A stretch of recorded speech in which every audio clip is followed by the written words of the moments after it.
34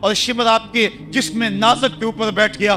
حضرت امام حسین نے جب دیکھا تو اس کے بدن کے اوپر برس کے پھل بیری کے نشان تھے، تو حضرت امام حسین کی زبان سے نکلا صدق اللہ و صدق رسول اللہ، میرے آقا میرے اللہ نے سچ کہا۔ اس نے کہا کیا سچ کہا؟ کہا ایک دن میں حضور کی خدمت میں حاضر تھا تو حضور نے فرمایا تھا میں دیکھ رہا ہوں ایک چتکبرا کتا میری اولاد کے خون میں منہ مار رہا ہے، آج میں دیکھ رہا ہوں کہ مصطفیٰ کریم کا وہ فرمان جو ہے وہ پورا ہو رہا ہے۔ وہ غصے میں آیا، امام جلدی اپنی پیشانی سجدے میں رکھی اور اللہ کی بارگاہ میں امام کے آخری لفظ تھے اللہم رضن بقضائک وصبرن علی بلائک تسلیما لامرک سبحان ربی العالی سبحان ربی العالی سبحان ربی العالی۔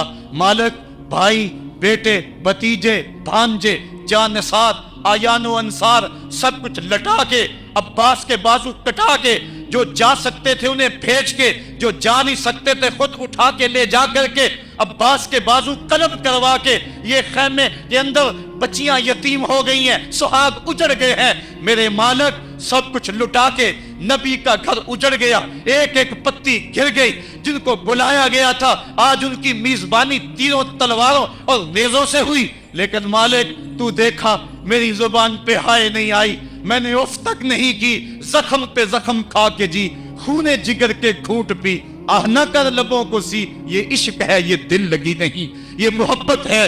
یہاں لوگ مصلوب بھی ہوتے ہیں، یہاں لوگ سولی بھی چڑھتے ہیں، حکم ہوتا ہے خبردار اگر آہ بھی کی تو صابروں سے نام کاٹ دوں گا۔ کہا مالک اللہم رضن بقضائک، جو تقدیر تھی میں اس پہ راضی ہو گیا، وصبرن علی بلائک، مالک تو نے دیکھا میں نے صبر بھی کیا، تسلیما لامرک، مجھے مالک اعتراض بھی کوئی نہیں، جو تیرا حکم تھا میں نے اس کو تسلیم بھی کر لیا، سبحان ربی العالی، مالک تو بڑا ہے تو بڑا ہے۔ حسین سب کچھ لٹا کے بچے کٹا کے بازو کٹا کے گھر اجاڑ کے مالک تیری بارگاہ میں حاضر ہو رہا ہے، اور اتنا کچھ کرنے کے باوجود بھی تیرے پہ راضی ہے۔ میرے مالک تو بھی بتا، تو بھی حسین پہ راضی ہوا ہے یا کہ نہیں ہوا ہے؟ تو بھی حسین پہ راضی ہوا ہے کہ نہیں ہوا؟ آواز آئی اس پیاسے پر علی شیر خدا کو ناز ہے، اس نواسے پر محمد مصطفیٰ کو ناز ہے۔ اوروں نے بھی سجدے کیے پر اس کا عجب انداز ہے، اس نے وہ سجدہ کیا جس پر خدا کو ناز ہے۔ اے حسین ابن علی تم پر سلام، میرے ساتھ مل کے کہہ دو اے حسین ابن علی تم پر سلام، اے حسین ابن علی تم پر سلام۔ یہی وقت تھا جب خاندان نبوت لٹ رہا تھا، دوپہر کا وہی سما وہی لمحے، ان ہواؤں کو ہاتھ جوڑ کے کہو ہمارا سلام کربلا والے آقا کے حضور پہنچا دے، اور عرض کرو اے حسین ابن علی تم پر سلام، نازش آل نبی تم پر سلام، تم پہ لاکھوں رحمتیں لاکھوں سلام، اے شہیدان محبت کے امام، لالا گوں لالا بدن لالا کفن، اے چمن اندر چمن، زندگی ہی زندگی تیری حیات، اے حیات اندر حیات، افتخار ملت بیضا ہے تو، رب کعبہ کی قسم یکتا ہے تو، فخر کا دل میں دریچہ باز کرنا چاہیے، جن کا تو آقا ہے ان کو ناز کرنا چاہیے۔ ہم واہ حسین والے ہیں، آ حسین والے نہیں ہیں۔ واہ حسین تیری عظمتوں کو سلام، کو ہمالیہ کا کلیجہ بھی پھٹ جاتا، شک ہو جاتا، لیکن اتنے زخم کلیجے پر جوان بیٹے کی لاش کو کندھوں پہ اٹھا کے لانا کوئی مذاق تو نہیں ہے۔ حضرت امام حسین نے جبر کے خلاف کھڑے ہو کر قیامت تک کے لیے راہ عمل چھوڑا۔ حضرت اقبال خراج پیش کرتے ہیں آ امام عاشقاں پورے بطول، سروے آزاد تبستان رسول، اللہ اللہ بائے بسم اللہ پدر، مانائے ذبح عظیم آیت بسر، سرخ رو عشق غیور از سونہو، شوخی این مصرع از مضمونہو، تا قیامت قطع استبداد کرد، موج خونہو چمن ایجاد کرد۔ اقبال کہتا ہے کہ عشق غیور کے چہرے پہ جو سرخی اور پاکپن ہے وہ حسین ابن علی کے خون کا صدقہ ہے۔ قیامت تک کے لیے جبر کے خلاف جتنی بھی قومیں اٹھیں گی اور جتنے بھی لوگ میدان عمل میں آئیں گے، میں ہر سال کہا کرتا ہوں کہ سب کا قائد حسین ابن علی ہوگا۔ مہاتما گاندھی نے جب اپنی قوم کو کہا برطانوی سامراج کے خلاف کھڑے ہو جاؤ، اور قوم سے خطاب کرتے ہوئے مہاتما گاندھی ہندو نے کہا کہ تم کہو گے وہ حکومت جس کی سلطنت میں سورج طلوع اور غروب بھی ہوتا ہے اس سے ٹکرانا حماقت ہے، خودکشی کرنے کے مترادف ہے، لیکن اس کے باوجود میں کیوں کہہ رہا ہوں کہ اس سامراج کے خلاف کھڑے ہو جاؤ؟ مہاتما گاندھی نے کہا تھا اس لیے کہ میرے سامنے حسین ابن علی کا کردار موجود ہے۔ آج پوری دنیا کے اندر ظلم اور جبر کی ہوائیں چل رہی ہیں، اور اس وقت امت مسلمہ کو کردار حسین ادا کرنے کی ضرورت ہے۔ اگر ہم نام حسین ابن علی کا لیں اور کرتوتیں اور لچھن سارے یزید والے ہوں تو یہ لفظ لفظ، حرف حرف اور قدم قدم حضرت امام حمام سے منافقت ہے۔ آؤ اگر میں نام حسین لیتا ہوں تو گھر بھی اجڑ جائے، حق کا پرچم کبھی نہ گرنے دو۔ میں اور آپ اس عزم کے ساتھ میدان عمل میں اتریں۔ ادارۃ المصطفیٰ کسی تنظیم کا نام نہیں، یہ ایک فکر کا نام ہے، ایک تحریک کا نام ہے، ایک مشن اور ایک انقلاب کا نام ہے، یہ روحوں میں ہلچل پیدا کرنے کے جذبوں کا نام ہے، یہ مصطفیٰ کریم کے در پہ سلامی دینے کا نام ہے، یہ اپنا سب کچھ مصطفیٰ جان رحمت پہ قربان کر دینے کا نام ہے۔ آؤ ادارۃ المصطفیٰ کے پلیٹ فارم پہ آپ میدان عمل پہ نکلے۔ حضرت امام حسین نے اسلام کے گرتے ہوئے پرچم کو تھام لیا اور جبر کی آندھیوں کے مقابلے کے اندر بھی اس پرچم کو خم نہیں ہونے دیا۔ آج میں اور آپ ان کا مشن، ان کی فکر لے کر میدان عمل میں نکل آئیں، قرآن کا پھریرا بنا کر، قرآن کا پرچم ہی سینوں میں تھام کر، اہل بیت کی محبت اپنے سینوں میں لے کر میدان عمل میں نکلے اور قرآن کی دعوت گھر گھر دیں۔ اور اب رکنا نہیں، اب تھمنا نہیں، فردوس میں جا کے دم لینا، آفاق کے ہر ہر گوشے میں قرآن سنا کے دم لینا۔ اب یہ اٹھنے والے قدم آگے بڑھتے رہیں۔ یہ درس قرآن کا جو قافلہ ملک کے طول و عرض کے اندر روا دوا ہے، اس میں ایک جوش پیدا ہو جائے اور اس کے اندر ایک انقلاب پیدا ہو جائے۔ کوئی گھر ایسا نہ رہے، کوئی بستی ایسی نہ رہے، کوئی کان ایسا نہ رہے جس کان تک قرآن کا نغمہ نہ پہنچنے پائے۔ ادارۃ المصطفیٰ کے جوان سال مبلغ گلی گلی کوچے کوچے پھیل جائیں، اور جو داعی ہیں، دعوت دینے والے ہیں، اگر وہ خود پیغام پہنچا سکتے ہیں تو اشہد بلال عند اللہ اشہد، بلال کی اشہد بھی اللہ کو قبول ہے۔ وہ ٹوٹے پھوٹے لفظ لے کر میدان عمل میں نکل آئیں، ورنہ وہ سیڈیز لے لیں، وہ اور کتب لے لیں، وہ دین کا نعرہ لے لیں، وہ پیغام حق لے لیں، اور گلی گلی کوچا کوچا اسوہ شبیری اور نام حسین کی دعائی دیتے چلے جائیں۔